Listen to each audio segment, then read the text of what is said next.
Hello नमस्कार दोस्तों, स्वागत है हमारे यूट्यूब चैनल MS शिकावत पर। तो दोस्तों, आप सभी जानते हैं इससे पहले क्लास में हम आप सभी के लिए इंडियन हिस्ट्री की क्लासें लेकर के रेगुलर आ रहे थे। हमें आशा है आपको ये खुशी हो रही है बताते हुए, और काफ़ी खुशी हो रही है कि हमने अपनी इंडियन हिस्ट्री की क्लास 33 लेक्चर में ख़त्म कर दी। और वो क्लासें आप हमारे चैनल पे प्लेलिस्ट इंडियन हिस्ट्री के नाम से प्लेलिस्ट पड़ी हुई है, आप उस क्लास को देख सकते हैं। आपको पूरी इंडियन हिस्ट्री, मेडिवल, एंशियंट और प्रेजेंट, जो अभी तक की हिस्ट्री 1947 तक का है हमारा मॉडर्न हिस्ट्री, उन तीनों हिस्ट्रियों को पॉइंट टू पॉइंट वहाँ प्रॉपर तरीके से कंप्लीट कराया गया है उस क्लास में। इसके बाद हम आपको बता दें, आज से हम आपके लिए लेकर के आए हैं इंडियन पॉलिटी। इस पॉलिटी में हम पॉइंट टू पॉइंट पूरे पॉलिटी यानी पूरे भारतीय संविधान को पढ़ेंगे। इसमें कहाँ से क्या किसका किसका योगदान रहा, पूरे भारतीय संविधान को हम पॉइंट टू पॉइंट बहुत अच्छे से, धीमे से, अच्छे तरीके से कवर करेंगे।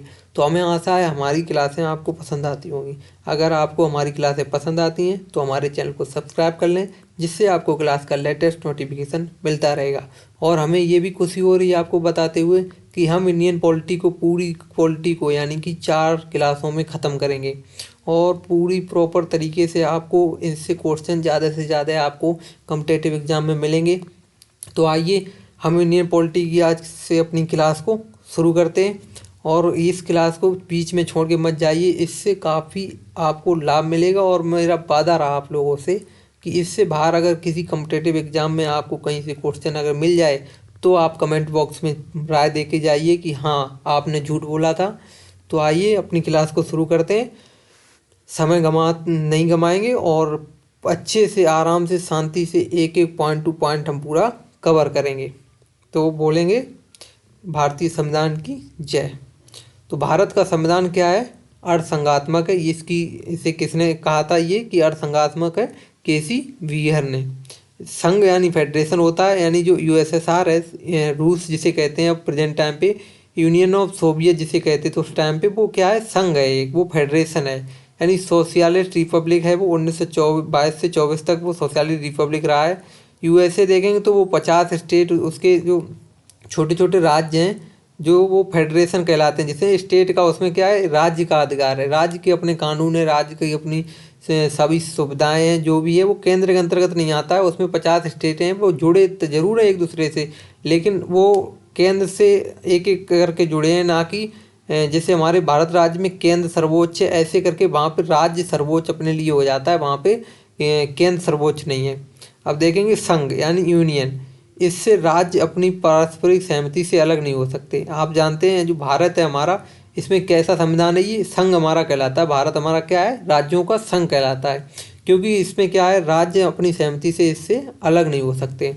तो बॉडी हमारी क्या है? यूनियन है। और मशीन हमारी देखेंगे तो हम यूनाइटेड यानी एक हैं, यानी बॉडी मैन है। जैसे हम लोग, हमारी बॉडी है वो यूनियन है, यानी हमारी बॉडी के अंदर जितने पार्ट हैं वो यूनाइटेड हैं, इकट्ठे हैं, तभी तो हमारी बॉडी का निर्माण हुआ है। तो ऐसे ही भारत की केंद्र के अंतर्गत ही सभी राज्य आते हैं। तो बॉडी किसे कहेंगे? यूनियन को कहेंगे, यानी संघ को। मशीन क्या है? यूनाइटेड है।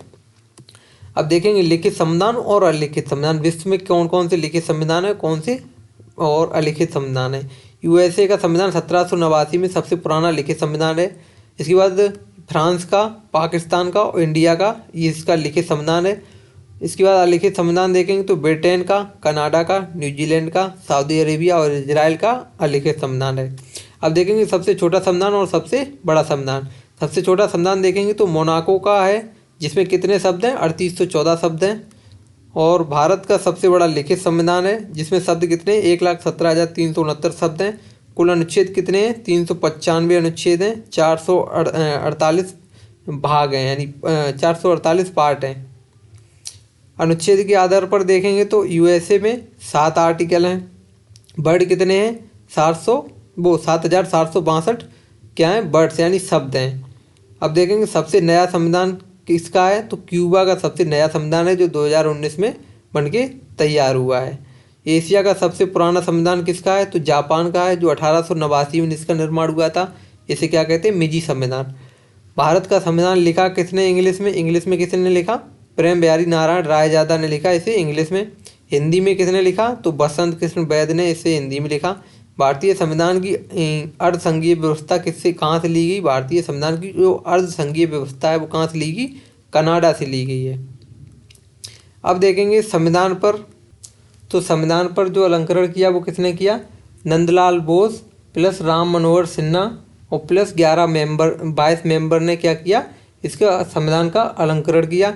शांति निकेतन के छात्र थे इसमें शामिल। कौन थे? गुरु अवनींद्रनाथ टैगोर शांति निकेतन के छात्र हैं। पेंटिंग किसने की? अवनींद्रनाथ टैगोर ने इसकी पेंटिंग बनाई। किसकी? भारत माता की छवि की किसने पेंटिंग बनाई? अवनींद्रनाथ टैगोर ने। संविधान सरकार के अंगों की सीमाएं तय करता है। आप जानते हैं संविधान है वो सरकार की सीमा तय करता है कि आप इतनी ही लिमिट में रह सकते हैं। सीमा यानी शक्तियों की सीमा है। आप जानते हैं शक्तियों की सीमा यानी कि आपकी शक्तियाँ इतनी ही हैं, इतने में ही रह के आप कार्य कर सकते हैं। तो संविधान क्या है? अंगों की शक्तियों की सीमा है। सरकार के जो अंग हैं उनकी शक्तियों की सीमा तय करता है। सरकार के अंग देखेंगे कौन कौन से? ऑर्गन ऑफ गवर्नमेंट विधायिका यानी लेजिस्लेचर, विधि निर्माण का कार्य विधायिका करती है। कार्यपालिका यानी एग्जीक्यूटिव, विधियों का क्रियान्वयन कौन करता है? कार्यपालिका करती है। न्यायपालिका यानी जुडिशियरी, कानून की व्यवस्था न्याय करना, भारत में सही से कानून व्यवस्था चल रही है इसकी देखरेख कौन करता है? जुडिशियरी यानी न्यायपालिका। अब देखेंगे विधायिका को एक रूप में देखेंगे, फिर कार्यपालिका को, फिर न्यायपालिका को देखेंगे। तो विधायिका देखेंगे तो केंद्र और राज्य में है, दोनों स्तर पे है। तो केंद्र में देखेंगे तो संसद है आर्टिकल 79 के अंतर्गत, राज्यसभा में 80 के अंतर्गत और लोकसभा 81 के अंतर्गत। ये केंद्र के अंतर्गत आती हैं तीनों चीज़ें। और राज्य में देखेंगे तो विधानमंडल 168 आर्टिकल के, विधान परिषद 169 आर्टिकल, विधानसभा 170 आर्टिकल। अब देखेंगे कार्यपालिका। कार्यपालिका में केंद्र है और राज्य है। केंद्र में क्या कार्यपालिका का नियम कैसे बनाती है, विधियों का कार्यान्वयन कैसे करती है? तो प्रधानमंत्री है 75(1) आर्टिकल में, प्रेसिडेंट है 152 आर्टिकल में, ठीक है। उपराष्ट्रपति है 63 आर्टिकल है 63। मंत्रिपरिषद होगी एक यानी 74वें आर्टिकल में मंत्रिपरिषद का जिक्र किया गया।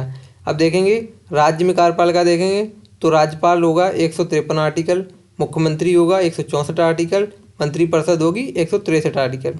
अब देखेंगे न्यायपालिका। न्यायपालिका एकीकृत है, इसमें क्या क्या होगा? सर्वोच्च न्यायालय होगा आर्टिकल 124 जिसे सुप्रीम कोर्ट कहते हैं, उच्च न्यायालय होगा आर्टिकल 214 जिसे हाई कोर्ट कहते हैं, जिला न्यायालय होगा यानी सत्र न्यायालय जिसे कहते हैं, अधीनस्थ न्यायालय जिला न्यायालय जिसे कहते हैं, आर्टिकल 233 यानी डिस्ट्रिक्ट कोर्ट। अब देखेंगे राज्य व्यवस्था यानी इसके कितने अंग हैं? 4 अंग हैं। नंबर 1 क्या है? जनसंख्या, जमीन, सरकार, संप्रभुता यानी पॉपुलेशन, टेरिटरी, गवर्नमेंट और सॉवरेनिटी। संप्रभुता का विचार किसने दिया था? ऑस्टिन ने। राजनीतिक संप्रभुता की अवधारणा किसने दी थी? रूसो ने। अब देखेंगे आगे भारत का संवैधानिक विकास कैसे कैसे हुआ। तो नंबर 1 पे देखेंगे तो चार्टर एक्ट आया 1600 से यानी 1600 ईस्वी में का राजलेख इसे कहते हैं, चार्टर एक्ट 1600 को। ब्रिटेन की महारानी एलिजाबेथ ने 31 दिसंबर 1600 ईस्वी को ईस्ट इंडिया कंपनी की स्थापना करके उसे पूर्वी देशों में 15 वर्षों तक व्यापार का एकाधिकार प्रदान कर दिया। आप जानते हैं जब 31 दिसंबर 1600 ईस्वी को ईस्ट इंडिया कंपनी की स्थापना हुई तो पूर्वी देशों में 15 वर्षों के लिए क्या किया? रानी एलिजाबेथ ने एक अधिकार प्रदान कर दिया कि व्यापार कर सकते हैं, मतलब ईस्ट इंडिया कंपनी ही व्यापार करेगी। 1774 में सर्वोच्च न्यायालय की स्थापना की गई। मुख्य न्यायाधीश किसे बनाया गया? एलिजा एम्पे को। कंपनी पर नियंत्रण किया गया। 24 डायरेक्टर बनाए गए। बोला कि 1/4 रिटायर होते रहेंगे। चार्टर एक्ट आया 1726 में, कानून बनाने की उसे शक्ति दी गई। ये चार्टर एक्ट कोलकाता में आया था। मद्रास बॉम्बे के गवर्नर को दिया गया, दिया गया कि ये शक्तियाँ दी गई कानून बनाने की। 1773 की रेगुलेटिंग एक्ट के अंतर्गत ब्रिटिश पीएम नॉर्थ की गुप्त समिति की सिफारिश पर इसको लाया गया था। किसे? जो कंपनी पर नियंत्रण करने के लिए जो 24 डायरेक्टर 1/4 जो रिटायर हुए थे, जो चार्टर एक्ट आया था इसके अंतर्गत 24 डायरेक्टर बनाए गए थे कंपनी पर नियंत्रण करने के लिए। तो ये किसकी सिफारिश पर रेगुलेटिंग एक्ट आया था? 1773 का रेगुलेटिंग एक्ट ब्रिटिश पीएम जो नॉर्थ था उसकी गुप्त समिति की सिफारिश यानी गुप्त समिति जो थी उसकी सिफारिश पे ये रेगुलेटिंग एक्ट आया था। अब देखेंगे पिट्स इंडिया एक्ट 1784। यह एक्ट ब्रिटिश पीएम विलियम पिट द्वारा तैयार किया गया। यह फॉक्स बिल में संशोधन करके बनाया गया था। 1784 के एक्ट से कंपनी के व्यापारिक और राजनीतिक कार्य अलग अलग कर दिए गए थे। जो 1784 का पिट्स इंडिया एक्ट था इसके अंतर्गत कंपनी के व्यापारिक और राजनीतिक कार्य थे वो क्या किए गए? अलग अलग कर दी गई। इसके बाद 2 चीज़ों का गठन हुआ, बीओडी यानी बोर्ड ऑफ डायरेक्टर, और एक दूसरा हुआ बीओसी यानी बोर्ड ऑफ कंट्रोलर। इसमें बोर्ड ऑफ डायरेक्टर में देखेंगे तो 24 मेंबर हुआ करते थे, तो गवर्नर जनरल के अंतर्गत रहते थे। बोर्ड ऑफ कंट्रोलर में 6 मेंबर हुआ करते थे, ये भी गवर्नर जनरल के अंतर्गत रहते थे। पर बोर्ड ऑफ कंट्रोलर का अध्यक्ष कौन था? ब्रिटिश मंत्रिमंडल का कोई सदस्य हुआ करता था। गवर्नर जनरल में बोर्ड ऑफ कंट्रोलर की अनुमति के बिना गवर्नर जनरल ना तो किसी राजा से संघर्ष ना ही कोई आश्वासन दे सकता था। यानी बोर्ड ऑफ कंट्रोलर था जो जिसमें केवल मंत्रिमंडल का सदस्य होता था, वो ब्रिटिश का हुआ था करता था। वो क्या काम था उसका? उसकी अनुमति के बिना गवर्नर जनरल जो बनाया गया था वो किसी राजा से ना तो संघर्ष यानी लड़ाई कर सकता था और ना क्या है उसे कोई आश्वासन दे सकता था। इसके बाद आता है भारत का कंपनी द्वारा अर्जित क्षेत्र। भारत का कंपनी द्वारा यानी भारत का जो क्षेत्र था, कंपनी ने कौन कौन सा क्षेत्र अर्जित कर लिया था? अब ब्रिटिश भारत कहलाएगा। इस जो ब्रिटिश इंडिया एक्ट आया तो इसके अंतर्गत क्या कहा गया कि भारत का जो कंपनी ने क्षेत्र को यानी छीना है यानी अर्जित किया है वो अब ब्रिटिश भारत कहलाएगा, ना कि भारत कहलाएगा। गवर्नर जनरल की परिषद में 3 सदस्य होंगे, ये भी बता दिया गया ब्रिटिश इंडिया एक्ट के द्वारा। इसके बाद 1786 का जो एक्ट है, 1786 के एक्ट के अंतर्गत गवर्नर जनरल विशेष परिस्थिति में अपनी परिषद का निर्णय निरस्त कर सकता है। यानी विशेष परिस्थिति होगी तो गवर्नर जनरल क्या है अपनी परिषद का निर्णय है वो निरस्त कर सकता है। और इसके बाद कमांडर इन चीफ कौन होगा? Governor general he commander in chief होगा। अब देखेंगे 1793 का एक्ट आता है, इसे कहते हैं कंपनी का लाइसेंस 20 साल बढ़ाया गया। इस एक्ट के अंतर्गत बोर्ड ऑफ कंट्रोलर का वेतन भारतीय राजस्व जाएगा, ये भी कह दिया गया है इस एक्ट के अंतर्गत से कि कंपनी का लाइसेंस है वो 20 साल और बढ़ जाएगा। पहले 15 साल का प्रभुत्व दिया था, अब 20 साल तक ईस्ट इंडिया कंपनी एक तरफा व्यापार करेगी। और बोर्ड ऑफ कंट्रोलर था उसका वेतन क्या होगा? भारतीय राजस्व से जाएगा, यानी कि जो ब्रिटिश ईस्ट इंडिया कंपनी है वो उससे नहीं जाएगा, मतलब भारतीय राजस्व से जाएगा। इसके बाद आता है चार्टर एक्ट 1813। नेपोलियन बोनापार्ट ने महाद्वीपीय व्यवस्था दी। ईस्ट इंडिया कंपनी का व्यापार पर एकाधिकार खत्म हुआ इस एक्ट के अंतर्गत। इसमें अपवाद देखेंगे तो क्या था? चाय का अधिकार। इन लोगों का चार्टर एक्ट से पहले क्या था? चाय का अधिकार था। चीन के साथ व्यापार का इन लोगों का अधिकार था, तो इस एक्ट के अंतर्गत क्या हुआ? ये खत्म हुआ। ईसाई मिशनरियों को भारत में धर्म प्रचार की छूट मिल गई। जब चार्टर एक्ट आया तो इसके अंतर्गत क्या हुआ? ईसाई मिशनरियों को भारत में धर्म प्रचार की छूट मिल गई। भारत में आने वाला ईसाई मिशनरी कौन कौन था? थॉमस द एपोस्टल जो केरला में आया था 52 AD में। 1818 में श्रीरामपुर वेस्ट बंगाल मिशन के तहत बैप्टिस्ट मिशन कॉलेज की स्थापना हुई। 1813 एक्ट में 1 लाख रुपए वार्षिक भारतीय शिक्षा पर खर्च होगा, ये कहा गया इस चार्टर एक्ट के बाद। अब देखेंगे चार्टर एक्ट 1833 आया। बंगाल का गवर्नर जनरल भारत का गवर्नर जनरल कहलाएगा किस एक्ट के अंतर्गत? Charter act 1833। प्रथम भारत का गवर्नर जनरल कौन बना? William Bentinck. गवर्नर जनरल की परिषद में देखेंगे तो पूरे भारत के लिए एक विधि बनाएगी गवर्नर जनरल की परिषद। गवर्नर जनरल की परिषद में अब 4 सदस्य होंगे। 4 सदस्य जो सदस्यता विधि मतलब 4 सदस्य होंगे कि ओनली 4 सदस्य। वो सदस्य कौन? उन सदस्यों में एक विधि सदस्य होगा, वो कौन बनाया गया? मैकाले। प्रथम विधि आयोग कब गठित हुआ? 1834 में। अध्यक्ष कौन बनाया गया? मैकाले। कुल सदस्य देखेंगे तो 4 इसमें थे। स्वतंत्र भारत का प्रथम विधि आयोग 1955 में बना। अध्यक्ष देखेंगे तो मोतीलाल चिम्मनलाल सीतरवाड़ इसके अध्यक्ष बनाए गए थे। वर्तमान में भारत में विधि आयोग देखेंगे तो 23वां विधि आयोग है। 1 सितंबर 2024 से 31 अगस्त 2027 तक ये रहेगा। अध्यक्ष इसके कौन है? BP Sinha. IPC Indian Penal Code की नींव कब रखी गई? 1860 में। इसमें टोटल कितनी धाराएं थीं? 511 धाराएं थीं। ये लागू कब की गई थी? 1 जनवरी 1865 को इसे लागू किया गया था।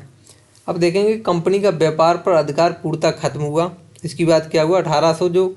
1833 का एक्ट आया, उसके अंतर्गत क्या हुआ? कंपनी का जो व्यापार पर एकाधिकार था वो पूर्णतः खत्म हो गया। सिविल सेवा में खुली भर्ती का प्रयास होने लगा। प्रवेश होने लगा, यानी जात लिंग रंग धर्म के साथ इसको नहीं जोड़ा जाने लगा, मतलब इसको वरीयता दे दी गई कि अब सिविल सेवक में लिंग धर्म जात दे के प्रवेश नहीं मिलेगा। दास प्रथा का उन्मूलन हुआ 1833 एक्ट से। बंगाल में दास निर्यात पर रोक लगा दी गई। 1789 में क्या हुआ? दास निर्यात जो आयात निर्यात दासों का होता था उस पर रोक लगा दी गई। इसके बाद आता है चार्टर एक्ट 1853। ये अंतिम चार्टर अधिनियम था। गवर्नर जनरल की परिषद में 6 अतिरिक्त सदस्य जोड़े गए। इसके अंतर्गत और अन्य 2 सदस्यों के जोड़े जाने का अधिकार दिया गया। सिविल सेवकों की भर्ती बताया गया कि प्रतियोगिता के आधार पर ये की जाएगी। सिविल सेवकों की भर्ती बोर्ड ऑफ डायरेक्टर के सदस्यों की संख्या घटाकर 18 कर दी गई। आप सभी जानते हैं इससे पहले बोर्ड ऑफ डायरेक्टर के जो वो सदस्य थे उनकी संख्या कितनी हुआ करती थी। पहले बोर्ड ऑफ डायरेक्टर की संख्या 24 मेंबर हुआ करते थे, तो बोर्ड ऑफ डायरेक्टर की संख्या घटाकर कितनी कर दी इस एक्ट के अंतर्गत 18 कर दी। भारत सरकार अधिनियम या भारत स्वशासन अधिनियम या भारत परिषद अधिनियम इसे कहते हैं, यानी भारत शासन अधिनियम देखेंगे ये अब आया है भारत शासन अधिनियम 1858। कंपनी का शासन समाप्त और ब्रिटिश राज का शासन लागू कर दिया गया इस अधिनियम के अंतर्गत। गृह सरकार देखेंगे तो भारत सचिव का पद बनाया गया, इसका कार्यालय भी बनाया गया। पहले भारतीय सचिव एडवर्ड स्टेनली बनाए गए, दूसरे भारतीय सचिव चार्ल्स वुड बनाए गए। 15 सदस्यीय एक परिषद बनाई इसके अंतर्गत। और भारत का गवर्नर जनरल अब वायसराय होगा, इसके अंतर्गत कहा गया भारत शासन अधिनियम जो आया 1858 इसके अंतर्गत ये काम हुए। कहा गया भारत का जो गवर्नर जनरल है वो वायसराय होगा। तो भारत का प्रथम वायसराय कौन बना? कैनिंग। ये क्या था? भारत परिषद अधिनियम। 1 नवंबर 1858 को कैनिंग ने महारानी विक्टोरिया की घोषणा पढ़ी थी। अब देखेंगे भारत परिषद अधिनियम आया 1861। भारतीयों का शासन में सहयोग बढ़ाया गया इस अधिनियम के अंतर्गत। वायसराय प्लस 5 सदस्यीय समिति बनाएगी कार्यकारी, जो सरकारी सदस्य होंगे इस अधिनियम में। इसके बाद क्या हुआ यहाँ पे आगे, यहाँ पर तो दोस्तों यहाँ पर गैर सरकारी सदस्यों के रूप में 3 भारतीयों को जोड़ा गया। गैर सरकारी यानी प्राइवेट तौर पे उनको काम कराने के लिए 3 भारतीयों को जोड़ा गया। पटियाला के महाराज नरेंद्र सिंह को जोड़ा गया, बनारस के राजा ईश्वरी प्रसाद नारायण को जोड़ा गया और सद दिनकर राव को जोड़ा गया। वायसराय को अध्यादेश बनाने की शक्ति दी गई। अध्यादेश बनाने की यानी परिषद की सहमति से ही वो अध्यादेश बना सकता है 6 मंथ के लिए। वायसराय देखेंगे वायसराय ने क्या कर सकता था? प्रांतीय नियंत्रण कर सकता था। वायसराय के अंतर्गत प्रांतीय नियंत्रण था। नए प्रांत का ये गठन कर सकता था, प्रांत की सीमा में परिवर्तन कर सकता था, प्रशासकों की नियुक्ति कर सकता था। प्रांतों को वैध बनाने की शक्ति दी गई। वायसराय की स्वीकृति के अंतर्गत इसे वैध माना जाएगा। विकेंद्रीकरण का आरंभ हुआ। इसके अंतर्गत क्या हुआ? विकेंद्रीकरण का आरंभ होने लगा। प्रांतों में विधान परिषद की स्थापना की गई। सर्वप्रथम विधान परिषद का गठन 1862 में बंगाल में हुआ। पोर्टफोलियो प्रणाली की शुरुआत हुई कैनिंग के समय। अब देखेंगे भारत परिषद अधिनियम 1892 डफरिन योजना पर यह आधारित था। विधान परिषद केंद्र एवं प्रांत में सीटों की संख्या में वृद्धि की गई, 10 से 16 कर दी गई बढ़ाकर। प्रथम बार निर्वाचन हुआ अप्रत्यक्ष रूप से। गैर सरकारी सदस्य देखेंगे तो मनोनयन किए गए। इसमें बजट पर बहस प्रश्न पूछने की शक्ति दी गई। इसके बाद देखेंगे भारत परिषद अधिनियम 1909 आया, जिसे मार्लो मिंटो सुधार कहते हैं। मार्ले मिंटो सुधार। मिंटो कौन था? वायसराय था। और मार्ले कौन थे? राज्य सचिव। तो जो जिसे भारत सचिव भी कहा गया बाद में। देखेंगे हिंदू मुस्लिम खाई खोद दी गई इसके अंतर्गत। भारत परिषद अधिनियम 1909 के अंतर्गत नरम दल गरम दल के बीच मतलब इन लोगों के क्या उद्देश्य थे कि हिंदू मुस्लिम के बीच खाई खोदना, नरम दल गरम दल को अलग अलग कर देना। परिषद में सदस्यों की संख्या 60 कर दी गई। इसके अंतर्गत प्रत्यक्ष निर्वाचन आरंभ हुआ, लेकिन सीमित मताधिकार हुआ। पूरक प्रश्न पूछने का अधिकार मिला। इसके अंतर्गत पृथक निर्वाचन मंडल की व्यवस्था की गई। 1909 में प्रथम बार अधिकार मुस्लिमों को मिले। यानी जो भारत परिषद अधिनियम 1909 आया उसके अंतर्गत क्या किया? सबसे पहला उनका उद्देश्य था कि नरम दल गरम दल और हिंदू मुस्लिम में खाई पैदा की जाए।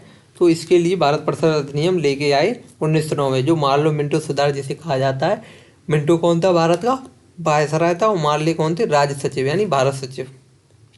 इसके बाद देखेंगे प्रथम बार वायसराय की कार्यकारिणी में एक भारतीय शामिल किया गया। प्रथम बार वायसराय की कार्यकारिणी में एक भारतीय को शामिल किया गया, सत्येंद्र पी सिन्हा। भारत सचिव परिषद में 2 भारतीय शामिल किए गए, केसी गुप्ता, सैयद हुसैन बिलग्राम। 20 अगस्त 1917 को मॉन्टेग्यू ने घोषणा की कि भारत में एक उत्तरदायित्व सरकार स्थापित होगी। उपनिवेश, जब कोई देश अन्य देश को अपने अधीन कर ले उसे उपनिवेश कहते हैं। भारत शासन अधिनियम देखेंगे तो 1919 आया, मॉन्टेस्क्यू चेम्सफोर्ड सुधार जिसे कहते हैं। 1921 में ये लागू हुआ। केंद्र में द्विसदनात्मक व्यवस्था होगी। इसके अंतर्गत कहा गया उच्च सदन अपर हाउस होगा, राज्य परिषद 60 सदस्य होंगे, निम्न सदन लोअर हाउस होगा, केंद्रीय विधानसभा 145 सदस्य होंगे। प्रांतों में द्वैध शासन लागू हुआ। 8 प्रांतों में देखें कौन कौन से में हुआ? असम, बिहार, बंगाल, मध्य प्रांत, संयुक्त प्रांत, बॉम्बे, मद्रास और पंजाब इनमें क्या हुआ, द्वैध शासन लागू हुआ। सांप्रदायिक मंडल का विस्तार किया गया। सिख, ईसाई, यूरोपियन, एंग्लो इंडियन इन लोगों को इसमें क्या किया गया, जोड़ा गया। प्रथम बार महिलाओं को मताधिकार, सीमित मताधिकार का अधिकार मिला। अब देखेंगे लोक सेवा आयोग का गठन, formation of public service commission. Lee आयोग की रिपोर्ट के अनुसार 1924 में 40% सिविल सेवा में भारतीय होंगे, 40% ब्रिटिश होंगे, 20% प्रांतों से पदोन्नत होकर आएंगे वो रहेंगे। तो 10 अक्टूबर 1926 को पीएससी का गठन किया गया। तो पहले अध्यक्ष कौन बनाए गए, रास बारकर। यूपीएससी नाम कब इसका पड़ा, 1950 से। इंडिपेंडेंट प्रथम अध्यक्ष कौन बनाए गए, एच के कृपलानी, इसके किसके, लोक सेवा आयोग के। इसके बाद आगे की क्लास देखेंगे दोस्तों। भारत परिषद के वेतन देखें तो भारत की जो परिषद बनाएगी, कहा गया कि इसके वेतन क्या हैं, ये ब्रिटेन से जाएंगे ये सभी वेतन। इसमें सदस्य देखेंगे तो कौन से 8 से 12 तक के होंगे, यानी भारत परिषद जो बनाएगी उसमें कितने सदस्य होंगे, 8 से 12 सदस्य होंगे और इन सबके वेतन क्या है, ब्रिटेन से जाएंगे। भारत सचिव की सदस्यता के लिए हाई कमीशन की नियुक्ति की गई, यानी भारत सचिव जो होगा उसकी सहायता के लिए क्या हुआ, सहायता के लिए हाई कमिश्नर की नियुक्ति की गई। 10 वर्ष बाद एक वैधानिक आयोग के गठन की बात की गई 1927 में। साइमन कमीशन का गठन हुआ 1927 में। इसकी रिपोर्ट कब आई, 1928 में। इसके बाद गोलमेज सम्मेलन होता है 1930, 1931, 1932। एक ऐसा सम्मेलन है 1931 जिसमें कांग्रेस के से महात्मा गांधी ने मतलब कांग्रेस ने भाग लिया। 1928 में लाठीचार्ज कर दी गई, लाला लाजपत राय जी की हत्या कर दी गई थी। इसके बाद आता है नेहरू रिपोर्ट। नेहरू रिपोर्ट 15 अगस्त 1928 को आती है। जिन्ना की रिपोर्ट आती है जिसमें 14 सूत्रीय कार्यक्रम उसने रखा था अपना, 14 पॉइंट्स। ये कब चल रहा है, ये सब ये भारत परिषद अधिनियम के अंतर्गत चल रहा है। 1935 का भारत शासन अधिनियम दोस्तों आता है। इसमें कुल धाराएं दी गई 321, कुल अनुसूची थी कितनी, 10। नेहरू ने इसे गुलामी का नया चार्टर बताया था। क्या बताया था नेहरू ने इसे क्या बताया था, गुलामी का नया चार्टर। आखिर भारतीय संघ बनाने की बात की यहाँ पे। ब्रिटिश प्रांत 11 होंगे, कमिश्नरी क्षेत्र 6 होंगे और देसी रियासतें इसमें होंगी। ये नहीं बन पाया था क्योंकि देसी रियासतों ने इस पर इनकार कर दिया था। केंद्र में द्वैध शासन की शुरुआत हो गई थी, प्रांतों में द्वैध शासन खत्म हो गया था।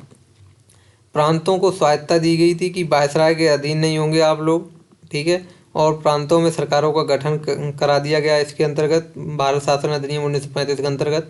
1937 में प्रांतीय चुनाव हुए जिसमें 1585 सीटों पर क्या हुए, चुनाव हुए, जिसमें 482 मुस्लिम रिजर्व सीटें थीं। कांग्रेस ने कितनी सीटें जीती, 760 सीटें जीती और 5 में बहुमत की सरकार इसने बनाई। किसमें बहुमत की सरकार बनाई, बिहार में श्री कृष्ण सिंह ने, उड़ीसा में बीएन दास ने, मद्रास में श्री राजगोपालचारी ने, और सीपी यानी जो यूपी वाला प्रांत था, यूपी में गोविंद वल्लभ पंत ने, और सीपी यानी जो मध्य प्रदेश वाली एरिया थी उसमें एनवी खरे ने, यानी सेंट्रल प्रोविंस था उसमें एनवी खरे ने सरकार बनाई। ये सिर्फ 28 माह ही चली सरकारें। ये सरकारें क्या थी, 28 महीने ही चली थी। इसके बाद देखेंगे मुस्लिम लीग ने 22 दिसंबर 1939 को मुक्ति दिवस मनाया। यानी मुस्लिम लीग का अध्यक्ष कौन था, मोहम्मद अली जिन्ना। इसने क्या किया, 22 दिसंबर 1939 को मुक्ति दिवस बनाया कि अब यानी कि जब ये लोग जीत चुके थे, कांग्रेस ने सरकार बना ली, तो फिर जिन्ना ने कहा कि अब हम अलग होंगे। तो क्या होता है, फिर आता है दो सूत्रीय कार्यक्रम जो आता है, उसके अंतर्गत शक्तियों का विभाजन होता है। जिसमें देखेंगे संघ सूची, सेंट्रल गवर्नमेंट के अंतर्गत 59 विषयों पर लॉ बनाया गया। प्रांत सूची यानी स्टेट गवर्नमेंट यानी 54 विषयों पर नियम बनाएगी। संभवर्ती सूची, संघ और प्रत्र प्रांत यानी 36 नियमों पर लॉ बनाने की शक्ति दी गई। अवशिष्ट विषय देखेंगे तो वायसराय को शक्ति दी गई और सभी विषयों पर शक्ति मतलब नियम बनाने की। 1937 में संघीय न्यायालय की स्थापना की गई। एक मुख्य न्यायाधीश होगा कहा गया और 6 अन्य न्यायाधीश होंगे। पहले चीफ जस्टिस कौन थे, मॉरिस गवैयर इसके पहले चीफ जस्टिस थे। स्थापना कब हुई, 1937 को। बिहार और उड़ीसा का विभाजन कब हुआ, 1 अप्रैल 1936 को बिहार और उड़ीसा का विभाजन हुआ। बिहार और उड़ीसा को बंगाल प्रेसिडेंट से 1912 में अलग कर दिया गया। 1922 यानी 1912 है, सॉरी 1912 में अलग किया गया। बर्मा को भारत से कब अलग किया गया? 1937 में। आरबीआई की स्थापना कब हुई? 1 अप्रैल 1935 को। अब देखेंगे अगस्त प्रस्ताव। 8 अगस्त 1940 को अगस्त प्रस्ताव पेश हुआ। गवर्नर जनरल की कार्यकारिणी में अधिक भारतीय को शामिल किया जाएगा कहा गया। युद्ध की समाप्ति पर भारत में औपनिवेशिक स्वराज की स्थापना की जाएगी बोला इन्होंने। संविधान बनाना भारतीयों का अपना अधिकार होगा बता दिया गया इस प्रस्ताव के अंतर्गत। अल्पसंख्यकों के विचारों को भी ध्यान में रखा जाएगा। युद्ध एक युद्ध सलाहकार परिषद होगी। कांग्रेस ने इसे अस्वीकार कर दिया। अबुल कलाम थे, उनके द्वारा इसे अस्वीकार किया गया। अगस्त प्रस्ताव को नेहरू जी ने दरवाजे पर जंग लगी कील के समान बताया था। पहले व्यक्ति कौन थे? आचार्य विनोबा भावे, जिन्होंने व्यक्तिगत सत्याग्रह किया था। दूसरे व्यक्ति कौन थे? जवाहरलाल नेहरू, जिन्होंने ये प्रस्ताव मतलब इस पे वो अपना निर्णय दिया था कि हम इसे अस्वीकार करते हैं। तीसरे व्यक्ति थे ब्रह्मदत्त, बोलने की स्वतंत्रता के लिए इन्होंने क्या करा था? व्यक्तिगत सत्याग्रह किया था। जापान ने 7 दिसंबर 1941 को उसी टाइम पे पर्ल हार्बर में पर अटैक कर दिया। चर्चिल उस समय वायसराय था। चर्चिल उस समय गवर्नर जनरल थे। भारतीय आज़ाद हो भी गए तो कहा कि वो अपना देश नहीं चला पाएंगे। अब देखेंगे भारत में आता है क्रिप्स मिशन। क्रिप्स मिशन के उद्देश्य क्या क्या थे? सेकेंड वर्ल्ड वार में भारतीयों का सहयोग प्राप्त करना इनका मिशन था। घोषणा क्या की गई? 11 मार्च 1942 को क्रिप्स मिशन की घोषणा की गई। 23 मार्च 1942 को स्टेफोर्ड क्रिप्स की अध्यक्षता में ये दिल्ली आया क्रिप्स मिशन। 24 मार्च को गांधी जी से मुलाकात की और गांधी जी ने बोला प्रथम जहाज से निकलो। 30 मार्च को कांग्रेस के सामने इसने प्रस्ताव रखा और आधिकारिक वार्ताकार कौन कौन थे कांग्रेस तरफ से? नेहरू जी और अबुल कलाम आज़ाद। मुस्लिम लीग की तरफ से कौन था? मोहम्मद अली जिन्ना। हिंदू महासभा की तरफ से बी डी सावरकर और अनुसूचित जाति से कौन थे? Doctor BR Ambedkar. सिख समाज से कौन थे? सरदार उज्ज्वल सिंह। भारत संघ बनेगा ये कहा। ब्रिटिश प्रांत और देसी रियासतें इससे शामिल होंगी तो कहा ब्रिटिश प्रांत चाहे शामिल हों और चाहे ना हों, ये देसी रियासतें और ब्रिटिश प्रांत को कहा गया कि आप चाहे शामिल हो चाहे ना हो।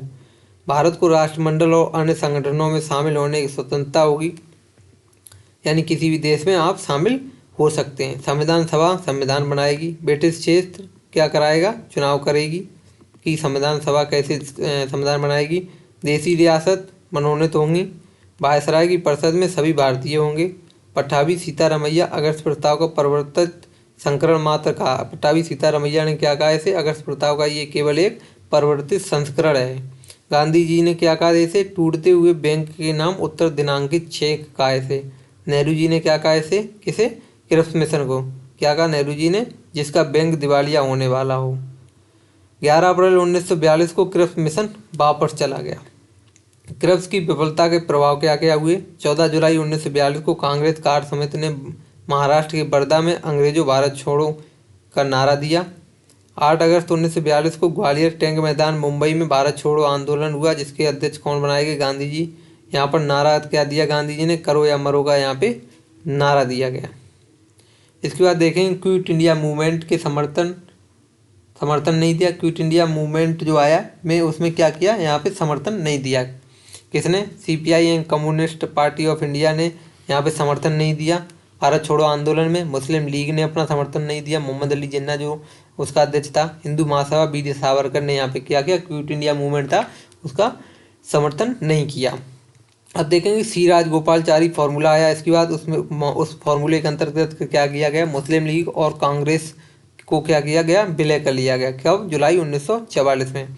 देसाई और लियाकत अली देखेंगे तो इनको क्या इसके अंतर्गत क्या किया गया? 50-50 सीटों को क्या कहा गया कि आप 50-50 सीटों पे चुनाव लड़ लेंगे, पर इसके अंतर्गत कोई इनका आपस में मतभेद रहा, बात बन नहीं पाई।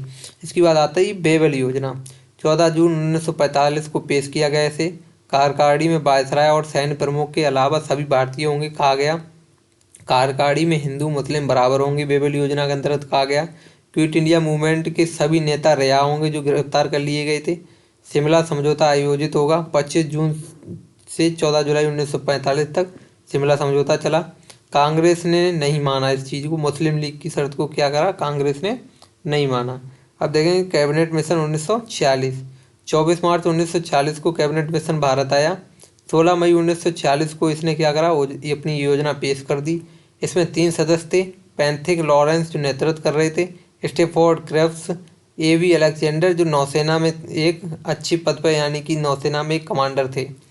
भारत में एक अंतरिम सरकार का गठन होगा, कहा गया। कैबिनेट मिशन 1940 के अंतर्गत भारत में संघीय शासन होगा। आज़ादी के समय देशी रियासतें 565 थीं उस समय भारत में। जूनागढ़ में जनमत संग्रह कराया गया 20 फरवरी 1948 को। उसका शासक कौन था? मोहम्मद महबत खान तृतीय। ज़्यादातर उसमें हिंदू थे, तो वोटिंग अपने पक्ष में हुई, तो जूनागढ़ भारत में शामिल हो गया। इसके बाद देखेंगे हैदराबाद। हैदराबाद को कैसे भारत में सरदार वल्लभ भाई पटेल ने मिलाया। हैदराबाद का शासक कौन था? उस्मान अली खान कहाँ का शासक था? हैदराबाद का। हैदराबाद में क्या चलाया? ऑपरेशन पोलो। जो भारत ऑपरेशन पोलो चलाया, ऑपरेशन पोलो को चला के भारत में से विलय कर लिया गया। जम्मू एंड कश्मीर में शासक कौन था? हरि सिंह। हरि सिंह ने खुद ही साइन कर दिए थे जब वहाँ पे काफ़ी युद्ध हुआ, नरसंहार हुआ काफ़ी ज़्यादा, तो इन्होंने भारत के साथ विलय पत्र पर साइन कर दिए और भारत में मिल गए थे। प्रांतों के 3 समूह बनाए गए। बम्बई, मद्रास, संयुक्त प्रांत, बिहार और उड़ीसा को कहा गया जहाँ हिंदू ज़्यादा हैं। पंजाब, सिंध, उत्तर पश्चिमी सीमा प्रांत कहा गया, यहाँ मुस्लिम ज़्यादा हैं। बंगाल और असम में कहा गया यहाँ पे मुस्लिम ज़्यादा हैं। तो कांग्रेस ने इस बात पर का विरोध कर दिया कि आप जाति के आधार पर नहीं बांट सकते। संघ और प्रांतों में शक्तियों का बंटवारा किया गया। कहा गया कि संघ यानी कि केंद्र सरकार के अंतर्गत संचार, रक्षा और विदेश मामले होंगे, बाकी शक्ति प्रांत को होंगी। सभी देशी रियासतों को कोई भी शक्ति रखने की अनुमति नहीं दी गई। कैबिनेट मिशन 1940 में त्रिस्तरीय संघ बनाया। पाकिस्तान की मांग क्या करा गया? इसे अस्वीकार कर दिया गया। एक संविधान सभा का गठन होगा, कहा गया। इसमें 389 सदस्य होंगे। देशी रियासतों से 93 होंगे, कमिश्नरी क्षेत्र से 4 होंगे और प्रांतों से जो निर्वाचन से आएंगे वो 292 होंगे। 10 लाख की आबादी पर एक सदस्य होगा, कहा गया। सांप्रदायिक समूह 3 रखे गए थे। नंबर 1 साधारण था, नंबर 2 मुसलमान, नंबर 3 सिख थे जो केवल पंजाब से ही रिलेटेड थे। संविधान सभा के चुनाव होंगे जुलाई से अगस्त 1940 में संविधान सभा का चुनाव हुआ। इसमें रिजल्ट आया, कांग्रेस ने 208 वोट हासिल किए, मुस्लिम लीग ने 73, अन्य ने 15, यानी 296 टोटल वोट पड़े संविधान सभा के लिए। मुस्लिम लीग का यहाँ पे बहिष्कार किया गया। ब्रिटिश सरकार कह रही थी इनके बिना ही सरकार बनाएंगे, छोड़ो ये लोग, मतलब मुस्लिम लीग ने कहा इसका बहिष्कार किया। संविधान सभा का जो चुनाव हुआ मुस्लिम लीग ने यहाँ पे बहिष्कार कर दिया कि हम इसको नहीं मानेंगे। तो ब्रिटिश सरकार ने कहा मुस्लिम लीग के बिना ही हम अब सरकार का गठन करेंगे। अगस्त 1946 में कैबिनेट मिशन एक्सेप्ट कर लिया गया। 1940 में क्या किया गया? कैबिनेट मिशन को एक्सेप्ट कर लिया गया। अब देखेंगे आगे की क्लास को। जिन्ना ने बॉम्बे से क्या घोषणा की कि अब हम प्रत्यक्ष कार्रवाई दिवस मनाएंगे। 16 अगस्त 1940 को इसने क्या क्या कहा? प्रत्यक्ष कार्रवाई दिवस मनाया।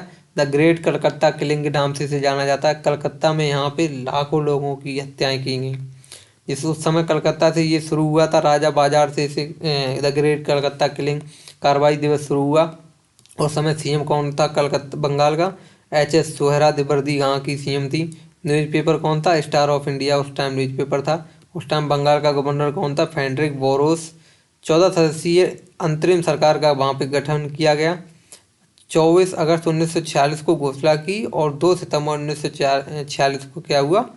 गठन हुआ सरकार का। तो देखेंगे जिन्ना कितना निर्दयी था। उस समय भी इसने इतनी, मतलब ग्रेट कलकत्ता किलिंग इतनी ही अत्याचारी घटना थी कि बहुत बुरा, वहाँ पे मुस्लिम लोगों ने काफ़ी अत्याचार बचाया। इस ग्रेट कलकत्ता किलिंग में लाखों लोगों की जान गई थी। इसके बाद क्लीमेंट एटली की घोषणा की। क्लीमेंट एटली ने घोषणा की 20 फरवरी 1947 को घोषणा की। 30 जून 1948 को भारत को आज़ाद कर देंगे, ये कहा उन्होंने। इसके बाद आता है भारत स्वतंत्रता अधिनियम 1947। माउंटबेटन योजना के पर यह आधारित था। 3 जून 1947 को ये योजना आई। विभाजन होगा या स्वतंत्रता मिलेगी, दोनों में से एक निर्णय लिया, दोनों में से एक निर्णय तो होगा ही। एटली ने 4 जुलाई 1947 को हाउस ऑफ कॉमन्स में इसे पेश कर दिया। 15 जुलाई हाउस ऑफ कॉमन में इसे पास कर दिया गया। 16 जुलाई को 1947 को हाउस ऑफ लॉर्ड के में पास कर दिया गया। इसे शाही स्वीकृति कब प्राप्त हुई थी? कभी कभी क्वेश्चन कॉम्पिटिटिव एग्जाम में पूछ लेता है कि जो भारत स्वतंत्रता अधिनियम 1940 आया था उसे स्थायी स्वीकृति कब मिली थी? तो 18 जुलाई 1947 को सम्राट के साइन जो धारा 8 के 1 के अंतर्गत हुए थे उसी को स्थायी स्वीकृति कहा जाता है। स्वतंत्रता के बाद 2 अधिराज्य होंगे कहा गया। दोनों अधिराज्यों के अलग अलग गवर्नर जनरल होंगे। भारत में श्री राजगोपालचारी गवर्नर जनरल और पाकिस्तान में मोहम्मद अली जिन्ना। संविधान बनने तक शासन 1935 के एक्ट द्वारा चलेगा। ब्रिटिश शासन की समाप्ति हो जाएगी। भारत का सम्राट पद खत्म हो जाएगा। देशी रियासतों को स्वतंत्रता मिल जाएगी कि वो कहीं पर भी किसी भी देश में शामिल हो सकते हैं। भारत पाकिस्तान सीमा निर्धारण के लिए 2 आयोगों का गठन होगा, जिसमें पंजाब सीमा आयोग नंबर 1 होगा, जिसमें 4 पंजाब सीमा आयोग होगा। उसमें 2 भारत और 2 कांग्रेस के, यानी 2 भारत की तरफ से सदस्य होंगे कांग्रेस के, और 2 मुस्लिम लीग जिन्ना की तरफ से सदस्य होंगे। ऐसे ही बंगाल सीमा आयोग जो बांग्लादेश की तरफ पाकिस्तान को उस समय हिस्सा दिया गया था, उसमें भी यही रखा जाएगा। 4 लोग सदस्य होंगे, 2 भारत की तरफ से, 2 पाकिस्तान की तरफ से। अध्यक्ष से कौन बनाया गया था उस समय इस सीमा आयोग का? रेडक्लिफ को। तो संविधान सभा का अब गठन होता कॉन्स्टिट्यूएंट असेंबली। पहली अप्रत्यक्ष मांग किसने रखी थी संविधान की? बाल गंगाधर तिलक ने अपने स्वराज विधेयक में 1895 में की थी। स्वराज शब्द का सबसे पहला प्रयोग किसने किया था? महर्षि दयानंद सरस्वती ने। बुक देखेंगे कौन सी में किया था? सत्यार्थ पुरस्कार में 1875 में। ऑफिशियल स्वराज शब्द का यूज कब हुआ? 1906 को कलकत्ता अधिवेशन में दादा भाई नौरोजी ने किया। 1922 में गांधी जी ने यंग इंडिया मैगजीन, जो संविधान भारतीय की इच्छा अनुसार होगा, इसमें प्रकाशित कर दिया। पहली औपचारिक मांग 1934 में एमएन रॉय द्वारा की गई थी। किसकी? संविधान की। संविधान सभा की पहली बैठक 9 दिसंबर 1946 को दिल्ली के असेंबली हॉल में सुबह 11 बजे शुरू हुई थी। 200 सदस्यों ने भाग लिया था संविधान की पहली बैठक में। प्रथम सत्र में 211 लोग आए थे। मुस्लिम लीग ने बहिष्कार कर दिया था इसका। मुस्लिम लीग को मनाने के लिए BN राव को जिम्मेदारी दी गई थी। देशी रियासतों ने भाग नहीं लिया था इसमें। पहले अस्थायी अध्यक्ष कौन थे उस समय? डॉक्टर सच्चिदानंद सिन्हा। सुझाव कौन देते थे? JB कृपलानी। दूसरी बैठक देखेंगे तो 11 दिसंबर 1946 को हुई। स्थायी अध्यक्ष कौन थे? डॉक्टर राजेंद्र प्रसाद चुने गए थे। उपाध्यक्ष निर्वाचित कौन था? SC मुखर्जी। उपाध्यक्ष मनोनीत कौन था? Frank Anthony. सलाहकार देखेंगे तो कौन था उसमें? BN राय, यानी बेनेगल नरसिंह राव इनका पूरा नाम था। तीसरी बैठक देखेंगे तो 13 दिसंबर 1946 को हुई। उद्देश्य क्या था इसका? प्रस्ताव पेश किया गया। नेहरू जी ने इसे पेश किया था। समर्थन इसे किसने दिया था? पुरुषोत्तम दास ने टंडन ने इसे। पर स्वीकृति देखेंगे तो 22 जनवरी 1947 को इसे स्वीकृत कर लिया गया तीसरी बैठक को। संविधान का दर्शन अनुप्राणित हुआ था, यानी यह संविधान ऐसा ही करके बनाया जाएगा, ये यहाँ पे उसका दर्शन अनुप्राणित हुआ था।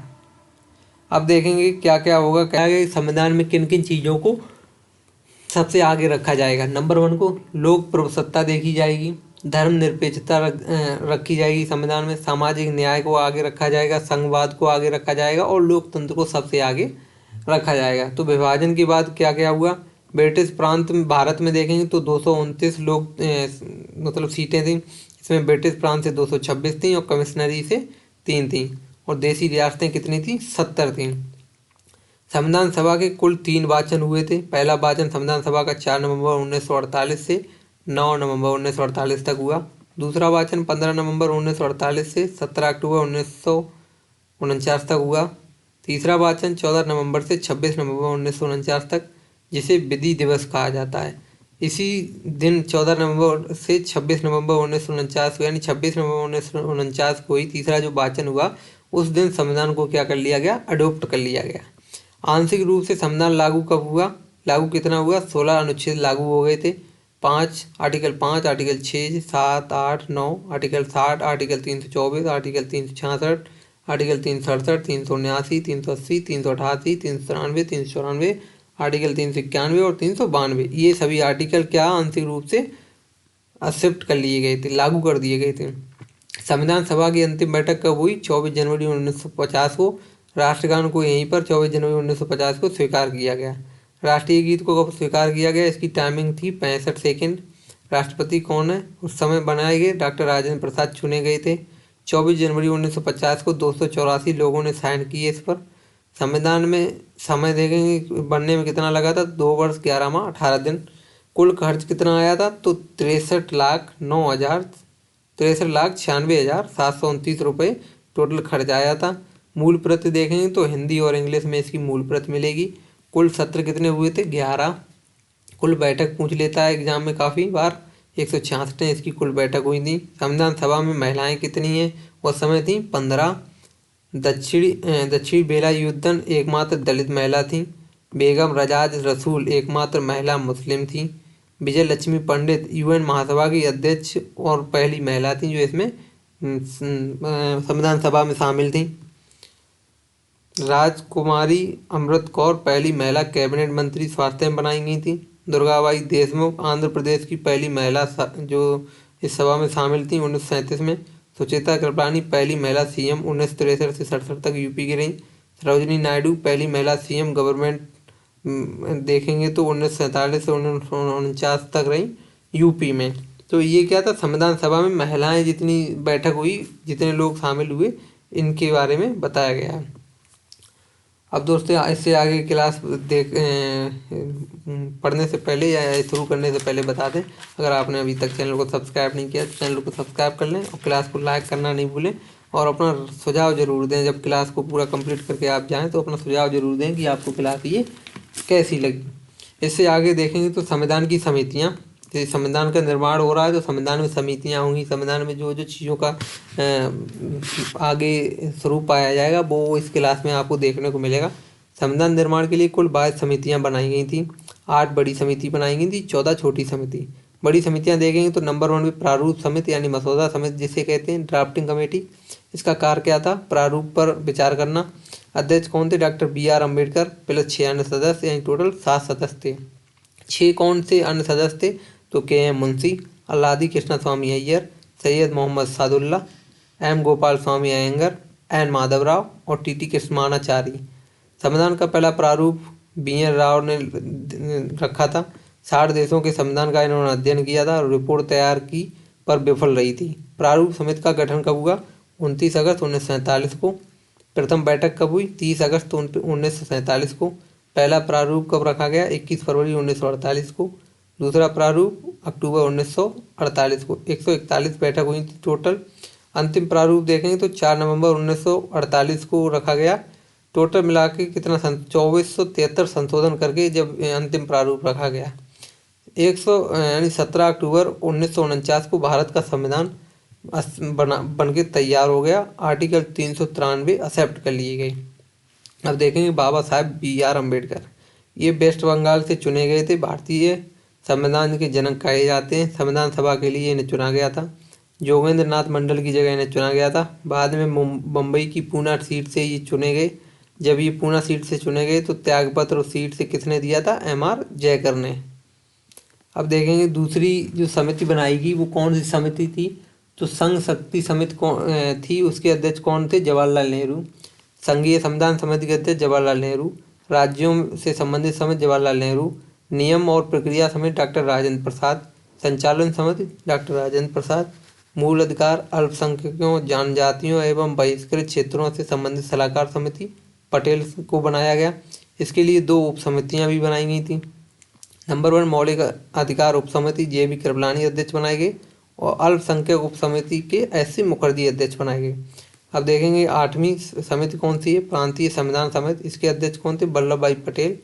इसमें छोटी समितियां कौन कौन सी हैं, राष्ट्रीय ध्वज तदर्थ समिति डॉक्टर राजेंद्र प्रसाद उसके अध्यक्ष बनाए गए। तिरंगा की चौड़ाई और लंबाई का अनुपात कितना होगा बताया गया, 2:3 इसका अनुपात होगा। अशोक चक्र में तीलियां कितनी होंगी, 24। ध्वज संहिता यानी फ्लैग कोड 2002 लागू के अंतर्गत लागू हुआ। ध्वज स्वीकार कब कर लिया गया, 22 जुलाई 1947 को। नवीन जिंदल उस समय सुप्रीम कोर्ट के पहले वो दिल्ली हाई कोर्ट 22 सितंबर 1995 में दिल्ली हाई कोर्ट में मतलब इसको स्वीकार किया गया ध्वज को। सुप्रीम कोर्ट में इसे कब स्वीकार किया गया, 22 फरवरी 2004 को। सॉरी भाई मिस्टेक, हाँ इसे ध्वज तो स्वीकार 1947 में ही कर लिया गया। नवीन जिंदल ने इसके खिलाफ मतलब झंडा फहराने के खिलाफ और झंडे के सम्मान के लिए 22 सितंबर 1995 में दिल्ली हाई कोर्ट में एक अपनी याचिका दी थी और सुप्रीम कोर्ट में 22 फरवरी 2004 को ये याचिका दी थी कि देश के नागरिक जब चाहें झंडा फहरा सकते हैं और राष्ट्रीय सम्मान के अपमान की रोकथाम अधिनियम 1971 के अंतर्गत झंडा और संविधान और राष्ट्रगान का अपमान होगा तो कड़ी से कड़ी आप पे कार्रवाई होगी। इसके लिए नवीन जिंदल ने ही प्रयास किया था। 15 अगस्त 1947 को प्रिंसेस पार्क में ध्वजारोहण किया गया, शहनाई बजाई गई बिस्मिल्लाह खां के द्वारा। नेहरू जी ने ऐसे झंडे को फहराया था। ध्वज फहराना यानी कब हुआ था? 26 जनवरी 1950 को कर्तव्य पथ पर देश के राष्ट्रपति द्वारा फहराया गया। इसे राजपथ पर 1955 में, कर्तव्य पथ का नाम राजपथ यानी राजपथ 1955 में था। कर्तव्य पथ नाम उसका कब हो गया? 2022 में। अब देखेंगे आगे की क्लास। संघ समिति तो जवाहरलाल नेहरू संघ समिति के अध्यक्ष थे। जो हमारा पहला गणतंत्र दिवस था उस पर अतिथि कौन थे? इंडोनेशिया के राष्ट्रपति कौन थे? सुकर्णो। इंडोनेशिया के राष्ट्रपति सुकर्णो को हमारे पहले गणतंत्र दिवस पर अतिथि बनाया गया था। दूसरे गणतंत्र दिवस पर अतिथि कौन था? नेपाल के त्रिभुवन वीर भीकम यहाँ के दूसरे गणतंत्र दिवस पर अतिथि थे। 26 जनवरी को इसका आयोजन होता है रक्षा मंत्रालय द्वारा। किसका? गणतंत्र दिवस का। 26 जनवरी, 27 जनवरी, 28 जनवरी, 29 जनवरी तक इसका कार्यक्रम चलता है। इसे लास्ट 29 जनवरी के बाद सेरेमनी एंड हो जाती है। ये इसी को कहते हैं बीटिंग रिट्रीट सेरेमनी। जो हमारा ये 4 दिन का कार्यक्रम चलता है गणतंत्र दिवस पे, इसी को कहते हैं बीटिंग रिट्रीट सेरेमनी। परेड देखेंगे तो प्रसिद्ध हिंड हाउस से इंडिया गेट तक परेड होती है इस पे गणतंत्र दिवस पे। नंबर 2 पर देखेंगे सदन समिति। पट्टाभी सीतारामैया सदन समिति के अध्यक्ष थे। कार्य संबंधी समिति के एम मुंशी थे। संविधान सभा के कार्यों पर समिति जीवी मावलकर इसके अध्यक्ष थे। वित्त एवं कर्मचारी समिति के अध्यक्ष कौन थे? डॉक्टर राजेंद्र प्रसाद। अब देखेंगे नागरिकता पर तटस्थ समिति के अध्यक्ष कौन थे? एस वरदाचारी। सर्वोच्च न्यायालय तटस्थ समिति के अध्यक्ष कौन थे? एस वरदाचारी। भाषाई प्रांत आयोग समिति के अध्यक्ष कौन थे? एस के धर 17 जून 1948 को चुने गए। अब देखेंगे भारतीय संविधान के स्रोत, यानी भारतीय संविधान में जो जो चीज़ें ली गई वो कहाँ कहाँ से ली गई, यानी किस किस देश से ली गई। इसके लिए हमारे देश के काफ़ी लोगों ने भागम भाग की, खासकर BN राव ने पूरे देश को घूमा और हमारे BR अम्बेडकर ने काफ़ी देशों को घूमा और घूमने के बाद भारत के लिए चुन के लाए कि क्या चीज़ भारत के संविधान में होनी चाहिए।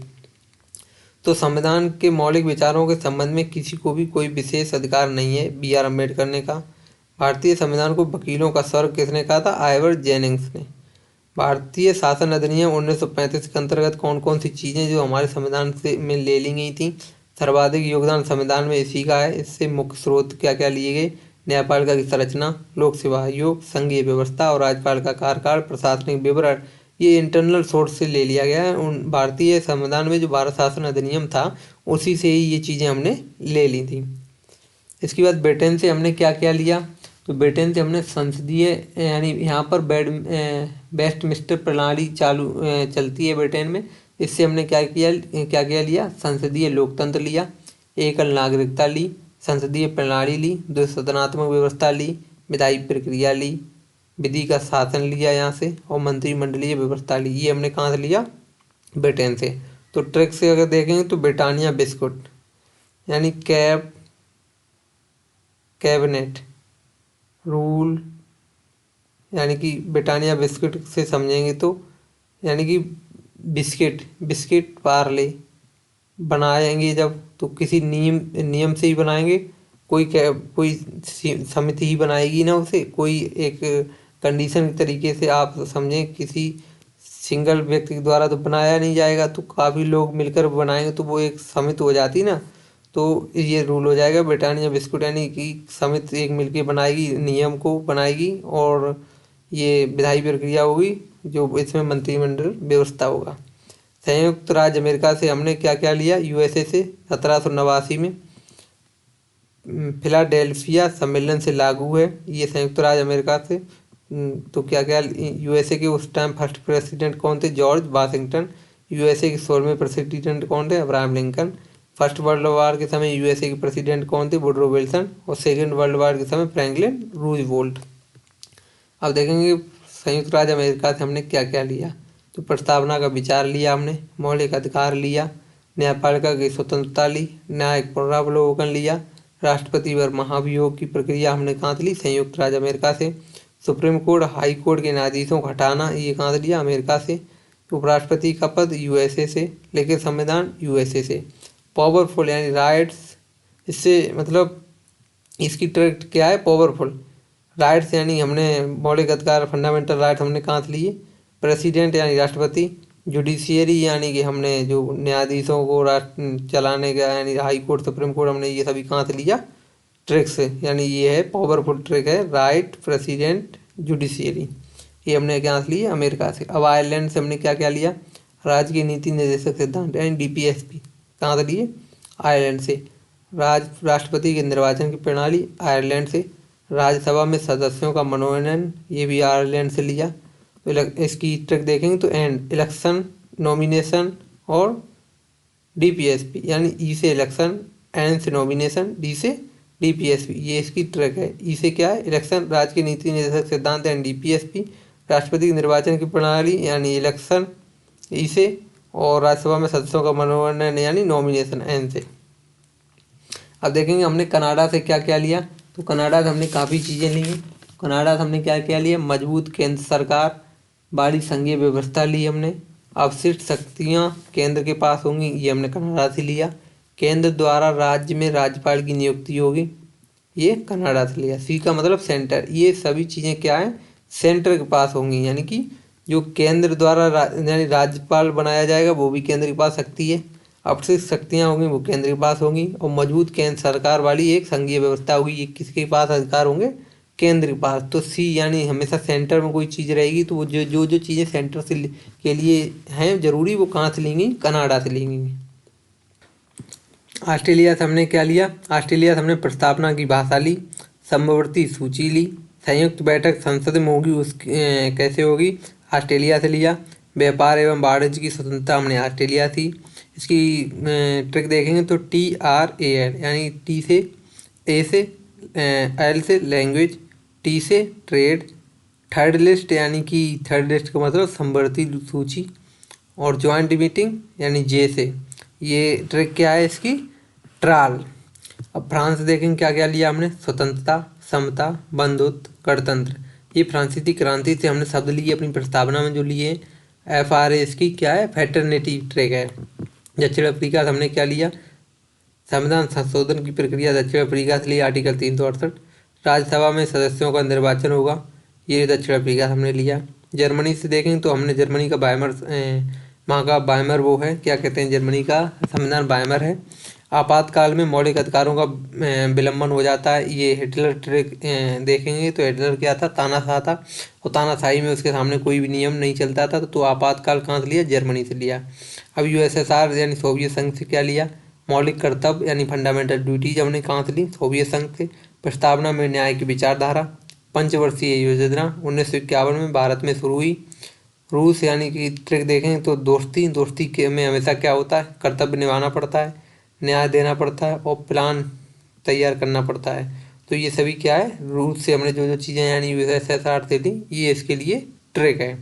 अब देखेंगे हमने जापान के मिजी, जापान से हमने क्या क्या लिया, 1889 में जो मिजी संविधान जापान का बना था, उससे हमने क्या क्या लिया, विधि द्वारा स्थापित प्रक्रिया ली, अनुच्छेद व्यवस्था ली, और पान यानी कि इसकी ट्रिक देखेंगे तो पान यानी पान का मतलब है विधि का प्रक्रिया पास है, और नाम मीस होता है यानी छेद यानी ट्रिक, विधि व प्रक्रिया और अनुच्छेद यहाँ से हमने लिए जापान से। स्वीडन से देखेंगे तो लोकपाल का लोकायुक्त, ये दोनों चीज़ें हमने कहाँ से ली, स्वीडन से। अब हम देखेंगे संविधान की अनुसूचियाँ, संविधान में कितनी अनुसूचियाँ हैं। तो मूल संविधान में अनुसूची कितनी है, 8। वर्तमान में कितनी है, 12 अनुसूचियाँ। 9th अनुसूची कौन सी है, 9th अनुसूची जोड़ी गई हमारे में, मतलब जोड़ी गई फट संशोधन द्वारा 1951 में। 10वीं अनुसूची कब जोड़ी गई, 52वें संशोधन 1985 के द्वारा। 11वीं अनुसूची कब जोड़ी गई, 73वां संशोधन 1992 के द्वारा।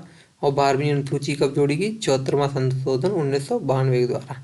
प्रथम अनुसूची के अंतर्गत देखेंगे तो भारत के राज्यों एवं संघशासित प्रदेशों के नाम, सीमाएं एवं न्यायिक क्षेत्र रखे गए हैं। पहली अनुसूची में क्या रखा गया, राज्यों संघशासित प्रदेशों के नाम, सीमाएं क्या रखे गए और न्यायिक क्षेत्र रखे गए प्रथम अनुसूची में। दूसरी अनुसूची में देखेंगे तो संविधान पदों पर आसीन पदाधिकारी की परिलब्धियां, वेतन, भत्ते एवं विशेषाधिकार, जैसे राष्ट्रपति का वेतन, राज्यपाल का वेतन, लोकसभा अध्यक्ष उपाध्यक्ष का वेतन, राज्यसभा के सभापति उपसभापति का वेतन, राज्यों की विधानसभा के अध्यक्ष एवं उपाध्यक्ष वेतन, राज्यों की विधान परिषद के सभापति एवं सभापति का वेतन, उच्चतम न्यायालय के न्यायाधीश का वेतन, उच्च न्यायालय के न्यायाधीश का वेतन, भारत के नियंत्रक एवं महालेखा परीक्षक का वेतन। इसके बाद तीसरी अनुसूची को देखेंगे। तीसरी अनुसूची में शपथ के बारे में बताया गया है। संसद और विधानमंडलों के उम्मीदवार शपथ लेंगे। संसद और विधानमंडल के सदस्य की शपथ, संघ एवं राज्य के मंत्री की शपथ, उच्चतम न्यायालय उच्च न्यायालय के न्यायाधीशों की शपथ, नियंत्रक एवं महालेखा परीक्षक की शपथ। ये तीसरी अनुसूची में इनकी शपथ रखी गई है। चौथी अनुसूची देखेंगे तो राज्यसभा में विभिन्न राज्यों एवं केंद्र शासित प्रदेशों के लिए सीटों का आवंटन, ये चौथी अनुसूची में रखा गया है। पांचवी अनुसूची में देखेंगे तो अनुसूचित एवं जनजातीय क्षेत्रों के प्रशासन और नियंत्रण के सब उपबंध पांचवी अनुसूची में रखे गए हैं। छठी अनुसूची में देखेंगे तो असम, मेघालय, त्रिपुरा और मिजोरम के जनजातीय क्षेत्रों के प्रशासन एवं नियंत्रण रखे गए हैं, जिसमें बोर्डोराई समिति द्वारा सिफारिश की गई थी, तब ये क्षेत्रों को नियंत्रण के लिए छठी अनुसूची में रखा गया है। असम में देखेंगे तो बोडो, दीमा, कार्बी ये जनजातीय है। मेघालय में गारो खाती जनजातियाँ हैं। मिजोरम में चकमा, लाई, सारा। त्रिपुरा में त्रिपुरा। कुल एडीसी कितने हैं? 10। कुल सदस्य कितने हैं वहाँ पे? 30। लोकल द्वारा ये चयनित होते हैं 26 में, और गवर्नर स्टेट द्वारा 4। एडीसी की शक्ति के निलंबन का अधिकार किसे है? ऑटोनोमस डिस्ट्रिक्ट काउंसिल है जो, उसकी शक्ति का निलंबन का अधिकार किसे? गवर्नर के पास होता है। और सातवीं अनुसूची देखेंगे तो सातवीं अनुसूची में मूल रूप से कितने हैं? 97 थे, अब 66 हैं। यानी मूल रूप से 97 थे, अब 100 हैं। केंद्र एवं राज्य के बीच शक्तियों का बंटवारा होगा। संघ सूची में देखेंगे तो केंद्र के पास कानून बनाने की शक्ति होगी। राज्य सूची में देखेंगे तो राज्य के पास कानून बनाने की शक्ति होगी। 52 में समवर्ती सूची है, जिसमें केंद्र एवं राज्य दोनों नियम बना सकते हैं। इसका अंतर मतलब समझ सकते हैं आप कि मूल संविधान में क्या था? 97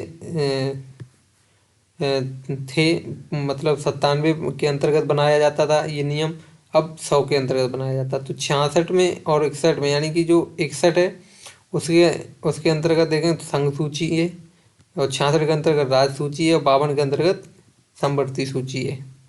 इसके बाद देखेंगे हम 8वीं अनुसूची को। तो 8वीं अनुसूची के अंतर्गत संविधान द्वारा मान्य भाषाएं, जितनी भी संविधान में जितनी भी भाषाओं को रखा गया है, जितनी भी मान्य भाषाएं वो क्या रखी गई? 8वीं अनुसूची में रखी गई। तो पहले भारतीय संविधान में मूल भाषाएं कितनी थी? 14। और वर्तमान में भाषाएं कितनी हैं? 22 भाषाएं।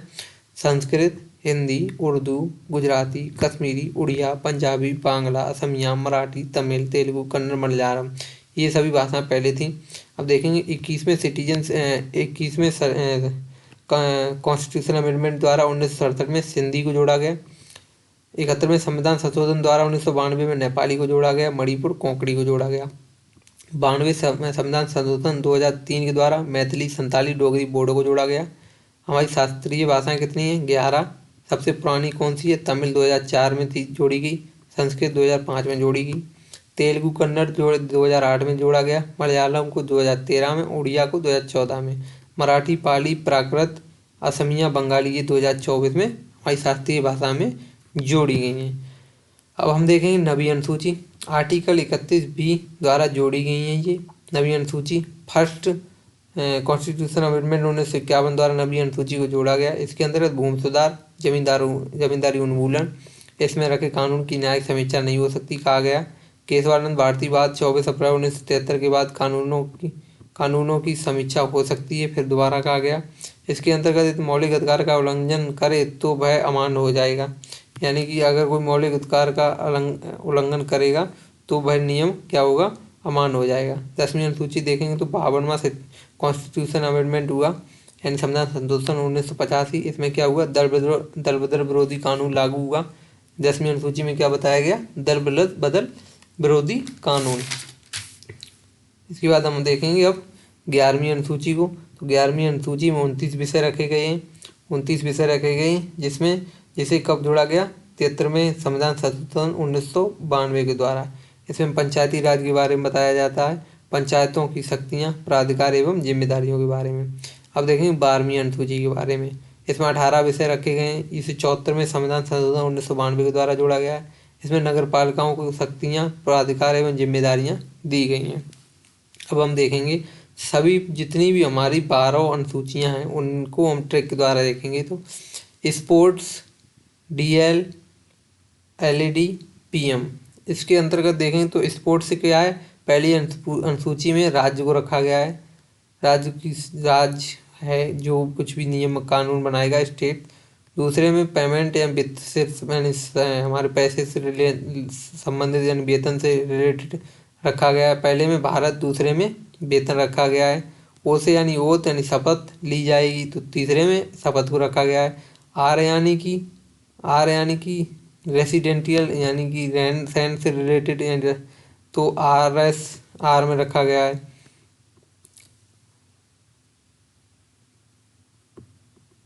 चौथी को राज्यसभा को रखा गया है, चौथी को आर यानी चौथी में क्या रखा गया, राज्यसभा को। टी से यानी ट्राइब यानी कि क्या होती है, जनजातियाँ, तो जनजातियों को रखा गया है किसमें,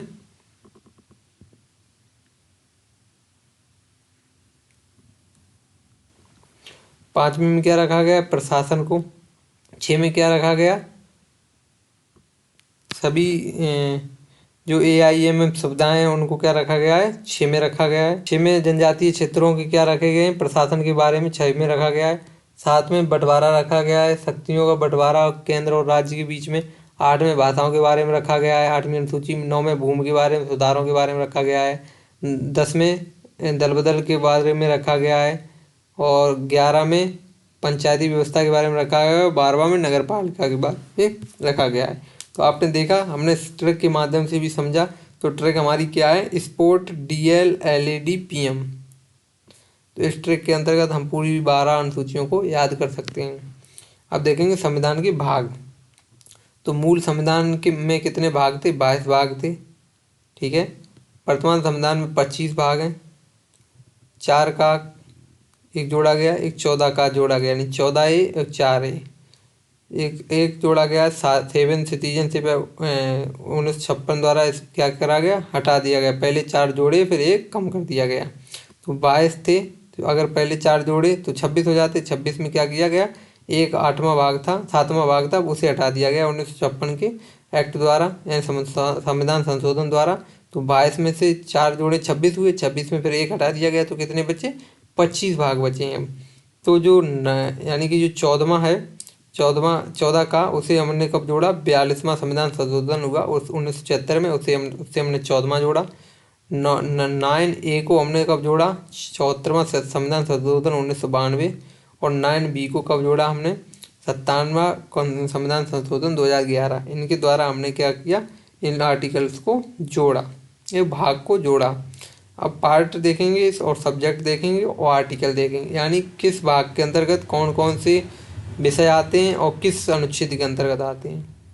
तो भाग 1 में संघ एवं राज्य क्षेत्र को रखा गया है 1 से 4 नंबर के अनुच्छेद में।